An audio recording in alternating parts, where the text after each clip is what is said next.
Hey, what's up, everybody? My name is Timothy Ade. I am from Team Thousand Words, a multimedia company based in Accra, Ghana. And we do everything multimedia: photo, video, content creation, web design. I mean, we're just too good, too good. All right. So, what's up?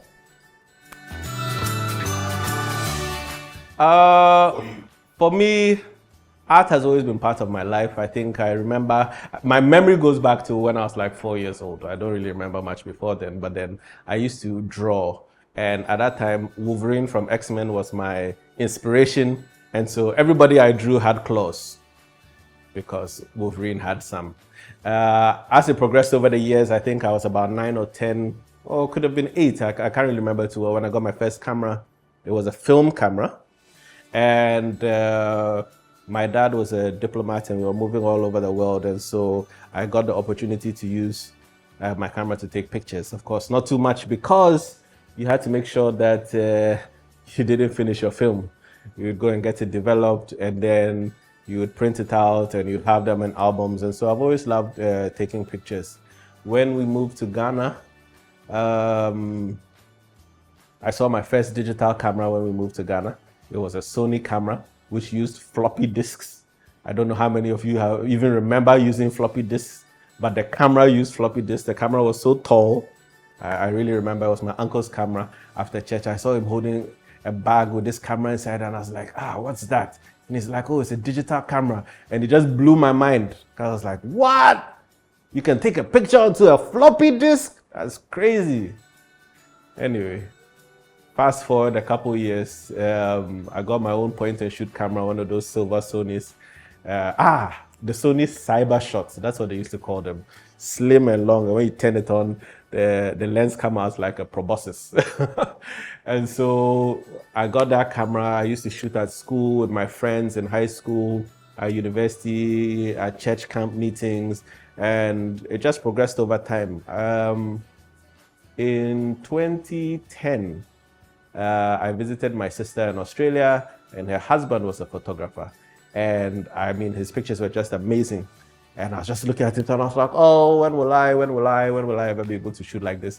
And I was like, damn, I'll buy your old camera. And so I bought it and had a really useless lens on it. It was a 28-80 Canon EF 28-80. I'm sure most of you haven't even heard of it before. It was rubbish. Took horrible pictures. Nothing was sharp on the picture. It was all mush, but I was very happy. I also bought what everybody called at that time, or still called the Nifty 50, the first one, Plastic Fantastic. That was also the name of it at that time because it was a full plastic lens, except for the glass element at the front. And that lens's images were amazing. And I really enjoyed it. And so that started off with me throwing myself headlong into photography. I met Rodney Kwaku at my cousin's wedding. I was one of the best man or groomsmen or whichever one it is. And I remember that he took us close to Burma Camp, that foresty area kind of between Burma Camp and 37. And then we went to shoot there and it was amazing. Like, we played out the whole scene. It was like my cousin and her husband, like he was the blowman, and then everybody else were the killers. And then we actually had samurai swords and things. And then it was like a Chinese movie. And then we came in to try and kidnap her, and then he killed all of us. It was very fun. It was definitely very fun. And just seeing that whole process of photography in that style, I had never experienced it before. This actually happened just before I went to Australia and I bought the camera, and it was very interesting to see. After that, I got back and then I was taking pictures, mostly for fun, going to friends' weddings, going to cousins' weddings, taking pictures and stuff. Then I realized that I was not going to be able to afford additional cameras or lenses unless I found a way to make money, more money than I think I was getting when I was working at that time. And so I started charging. And that's how I kind of dropped into professional photography.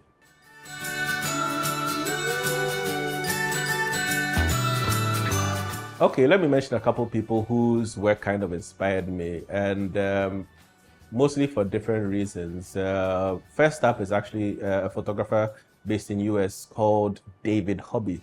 He has a website, strobist.blogspot.com, and it's like the most perfect resource for learning lighting within photography. It's excellent. His process is impeccable. Like, he understands lighting. He can set up a shot that he's used 6 or 7 different lights and you not even feel it in the image. You just look at the image and you say, this is just a nice image. And he has such a meticulous way of going through lighting, and it's very systematic, and he makes every environment work to his advantage.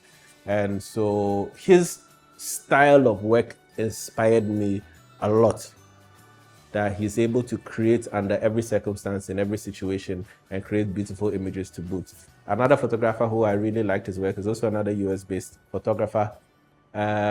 He's called Zach Arias, and he's a portrait photographer mostly. And I really liked his approach to photography as well.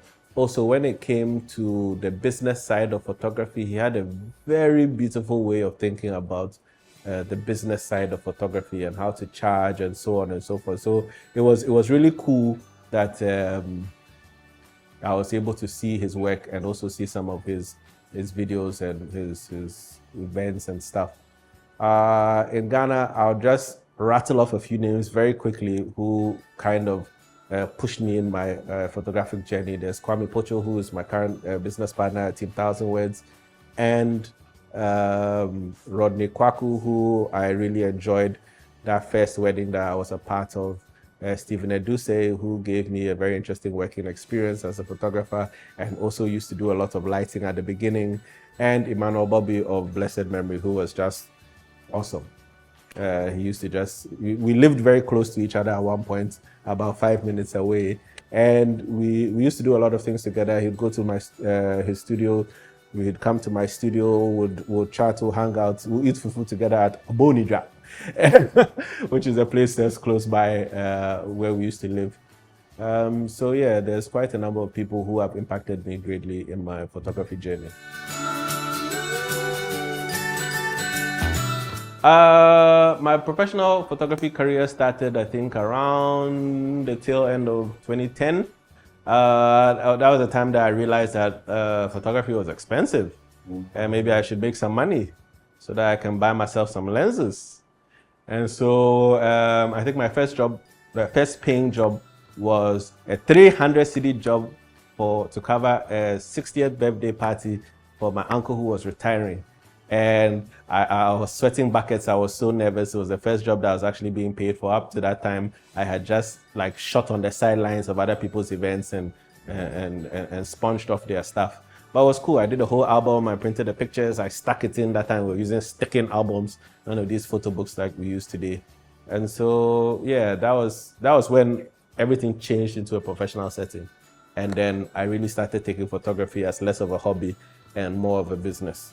So yeah, just about the tail end of 2010, the beginning of 2011.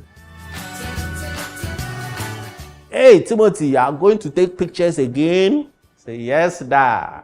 I don't think my parents thought that being a photographer was a viable career in Ghana.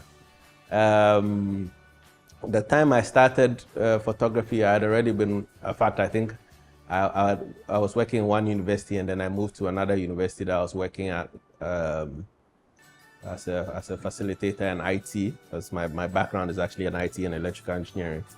And I think they may have felt that, oh, what a waste of going to school. But I must say that my parents have supported me in everything that I've done in my entire life. Even if they didn't feel like it was something that was very useful at the time. And my dad used to drop in these funny comments. My dad is hilarious. It's like, hey, you're going to take pictures again? But when I really needed some assistance and I wanted to get a more professional camera and upgrade my gear, he gave me the money. He didn't ask any long questions, and it was quite a chunk of money. I think that time I wanted a Canon 24-70 f2.8 and a 60D And he just took out the money and said I should just go and buy it, and I should pay him back when I can. And so, and I started paying him back piece. And then he was like, oh, I should just forget about the rest of the money. And so my parents really supported me along my journey, even though I'm sure they didn't think it was a good idea. But down the line, I think I was able to show them that it is a viable career. I mean, literally the average salary of people at that time I could make in a day. So I guess it was not bad at all. It's not a bad profession to be a part of. Oh, Team 1,000 Words is a kind of a twist of the saying, a picture is worth 1,000 words. Originally, there were two separate companies, Schenkel, which was the name I was going under, and In 1,000 Words by Kwame Pocho. And when we decided to work together, we decided to meld it. And we really like the concept of a picture is worth 1,000 words, but we are a group or a team of people who make that happen. So Team 1,000 Words. And so that's how it was. Team is better than one. Wedding photography over the time. I remember when I started shooting weddings around 2010, lighting, forget. Lighting was what was available from the gods. If the sun is shining, so does it shine in the picture. If it's dark, you put the flash on, in somebody's face. But I was never really interested in that. As I mentioned, one of the photographers who really inspired me was David Hobby, and he was all about lighting. And so for us, we were all about lighting, just like him. And so we lit every wedding. I think we almost popularized, carrying soft boxes around to weddings. And so at that time was very rare. The only other photographer I really saw doing that at that time was Stephen Edusei, who was also quite an inspirational figure for us because of how he was able to take photography in such a professional capacity when everybody else was an uncle photo, carrying their printer around and printing, like they take a shot and they print, they take a shot and they print. Even as at 2010, Stephen Edusei was doing photo books and stuff. So looking at his professionalism was also quite interesting for us. And we were just ready to take it to the next level. We light, we create, we just do beautiful images. And one of our hallmarks is that it's what we shoot is the representation of what our mind was envisioning at that time. We don't have to jump into Photoshop to make a picture nice. The picture is nice because we have created that scene and created that environment in tandem with our talent or our clients at that time. And so we didn't really have to fall back to things like editing and all those things. And so, but over time, lighting became very popular. Then everybody was lighting weddings, everybody. And then nowadays, everybody is highly processing in Photoshop. So take the skin and then wipe it off, replace it with a nice sandpaper version, and then paste on social media. Hey, contrast, color. But I think as time goes on, different styles will shine through. We have not really changed our styles much. We are not much of editors. We follow a more editorial, journalistic style where we're looking at capturing what happened in the most interesting way and then also creating beautiful shots through our exclusive sessions and things with our clients. Yeah, I mean, weddings a lot, they've become very social. Everybody wants to trend, but we hope to create things that will last forever. Images that when you see it today and you see it 10 years from now, you see it 20 years from now, you'll still have the same feelings. Because I can imagine 20 years now, and you look back at your face and you look like a mango that has been wiped clean. You may not like it as much as you did right now. So yeah, but I think there's a lot more people in the wedding space now, which gives a lot of people a lot more options. It has made photography more affordable, which is good for everybody because everybody doesn't want to shell out thousands of dollars for every single wedding. And so I think the industry and photography as a whole in Ghana is still maturing. It hasn't matured yet. And so as time goes on, I think people will become more specialized, not only in weddings, but in all the other areas as well. Okay, so if you're interested in photography or wedding photography or any kind of photography, you have to understand that if you're doing it as a business, it's a business. Businesses are not for giving. Businesses are people's livelihoods. And so you have to take it seriously. You have to understand business, you have to understand marketing, you have to understand accounting, you have to be able to deliver based on your contract. You have to be able to market yourself, preferably with a website, not just social media, and so on. And so you really have to take your business as a business, but you also have to love the work.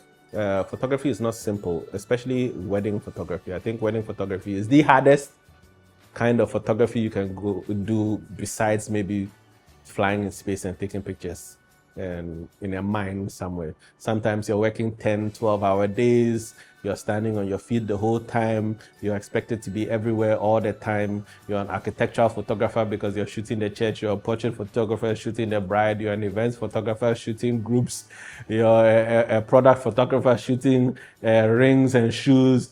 Is grueling. I remember when I started shooting weddings, Saturday wedding, Sunday all sleep, because I was just so tired. But I think it's a wonderful job to have. I think in Ghana, it is a very good earner as well. You should just be able to mix your profession with your passion into something that is very beautiful. Okay, so I think Team Thousand Words has existed at least over the past 10 years, if not more. I mean, maybe unofficially it's longer than 10 years, but I think the whole thing boils down to a shared vision. We have a shared vision. We do want to create beautiful images showcasing our abilities and showcasing Ghana and the people inside, and we do want to make people happy. And so once that vision was kind of set, then everything else just kind of fell into place. As a team, we do believe in equality. We don't look at people and say, okay, you are the big boss, you do this. No, we're all on the same level no matter when you came in, and we rather look at the role you play in an event, and that determines the kind of remuneration you get. And so because of that, everybody understands everything that happens at the same time, and then nothing kind of gets in the way of us doing our work. And I think that the thing that has been difficult for a lot of people is one of two things, which I think is a lack of vision and greed. If you all want the same thing, it's very easy to work together. And if you all treat each other fairly, your partnership will last. And I think this is not only an issue with photography in Ghana, but I think almost every business in Ghana. It seems as if businesses last only as long as the Oga owner is at the helm, and then everything dies afterwards. But if you want something that will last longer than yourself, you have to be able to let some things go and let other people do things, so that the brand and the business itself can grow, and not just you.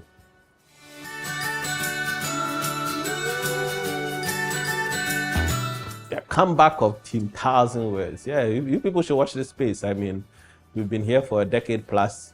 We may look like we've disappeared. No, we are just not on social media as much. I think personally, I don't think I posted anything to my own Instagram page for about 4 years. And we've just decided that we'll take a different approach. We want to share more of what we do and how we do it. And so because of that, we'll be entering that space once more. It's going to be fun. It's going to be interesting. I think people will get to see a side of Team Thousand Words that they've not seen, because almost everybody knows us as wedding photographers. But honestly, I don't think wedding photography, I mean, personally for me, is more than 10% of what I do in terms of photography and videography. And so we'll be showcasing a whole lot more. I think this year it was just a change of direction, and so we're going to have a lot of fun. You should check it out. Oh, finished. Thank you. Thank you very much. I'm done. I'm finished.